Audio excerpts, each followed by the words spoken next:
Manti, the Turkish pasta dumplings.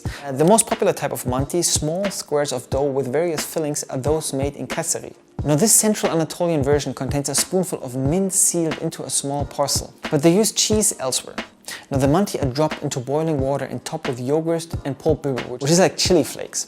Legend has it a good Turkish housewife can make them so small that 40 fit onto a spoon. Gotta love the Turkish housewives. You definitely gotta try Lahmacun. You know, I'm biased because it's my favorite, but you gotta try it. It's almost like pizza with thin dough and a nice paste on top. The paste consists of low-fat mince mixed with tomato paste, garlic and spices smeared on a thin round of pita dough and can be made spicier on request. Now served with fresh parsley and a squeeze of lemon juice, and Turks have been eating this dish for more than 300 years, so there's a reason for that. Similar to this is pita, another favorite among the Turks. Now here dough balls are stretched out into a long base and loaded with a choice of fillings. Now it's the crust that makes pita a winner, because it's cooked in a wood-fired oven in the high temperature produces a very crisp, crunchy base, and it's ideal for all types of ingredients. Ayran is everywhere in Turkey. Now you'll scarcely be able to go anywhere without seeing this frothy beverage. Loved in part for its health benefits, it's an excellent probiotic, high in protein and calcium. And ayran is said to cure just about anything. Sunburn, indigestion, hangovers, sunstroke, you name it. But what is it? Ayran is a yogurt-based drink made by diluting yogurt with water and adding salt. When mixed just so, it develops a light froth, and it is a creamy yet light and refreshing beverage. In the summertime, it is not unusual to see ayran with fresh mint. This variation brings out the sweet, salty flavor combination loved across the globe and creates a delicious, refreshing drink. Try it with rice, meat, kebab, çiğ köfte, tantuni, pide, börek. The list is endless. Gözleme is a pastry cooked on a hot convex metal plate, and gözleme are flat savory pockets usually filled with salty white cheese, spinach or minced beef. Although often considered village food, it takes expert handling to roll out the paper-thin dough without tearing it.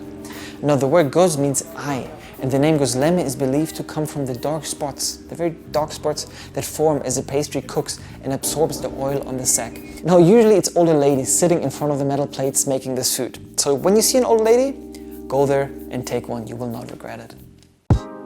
Simit is the fuel that keeps Turkey going. They're sold everywhere by street vendors carrying baskets or pushing carts, in bakeries and cafes, at tram, train, metro stations and even on the ferries. It's believed simit were created in the palace kitchens. It is a circular bread, typically encrusted with sesame seed or less commonly poppy, flax or sunflower seeds. Baklava, one amazing sweet dessert. Now the people of Gaziantep, also known as Antep, know the best baklava is made in a darkened room with a perfect controlled temperature, perfect for stacking the 40 sheets of tissue-like pastry that go into this Turkish culinary icon. Now first, each sheet is brushed with butter and ground pistachios are sprinkled over every few layers. Then honey syrup is poured over the contents and the pastry is baked until golden. Now there's different versions that have enticing names such as Twisted Turban, Nightingale's Nest, Sere or Palace Baklava, and they are all equally irresistible. Turkish breakfast is renowned all over the world, and man, they are doing it right. One dish you have to try is menemen, a traditional Turkish dish made with eggs, onions, tomatoes, green peppers and spices. It's similar to shashuka and commonly eaten with bread. Man, what a way to start the day, huh? Can't decide what to have? With an assortment of dishes to pair with bread, meze is the ideal way to try a bit of everything. It's kind of like tapas, but just the Turkish form. There are typically beans, salads, spreads, seafood such as fried calamari and stuffed mussels and cheese. Generally, meze is served at the beginning of a meal, accompanied by either soft drinks, wine, or, of course, Turkish raki. You just, have it when you want to relax, eat, and socialize. So when you're with a lot of people, just eating and talking. Tea is big in Turkey, and a great deal of the population admires this drink. The traditional Turkish tea is called chai, and it's consumed massively. You will usually find people drinking it after and before the meals, during the meals, just every time is good for chai, and it's really good. For the ultimate carb loading, a Turkish baked potato is like no other. The fluffy insides are whipped up with butter and cheese, then it's up to you to which topping to add. Meats, veggies, sauces and more cheese. This tasty dish is a very popular street food and can be found throughout Turkey. Kumpir is so delicious, it's like a party in a baked potato. Tantuni is a famous street food of Mersin city. Now, when you think about Mersin city of Turkey, that's the first thing that comes to mind, at least for every Turkish mind. It is made with sliced beef and served with parsley and raw onions and tomatoes. As a local tradition, it is served within the lavash bread as dürüm. And the word dürüm means wrapped in English. And it is widely asked by the chef. You know, before you give the order, he will ask you, do you want it like that? And it is offered either as a wrap or in the bread in most restaurants. And fun fact, when you ask any Tantuni chef in Mersin city, they all say the method is different than the other chefs.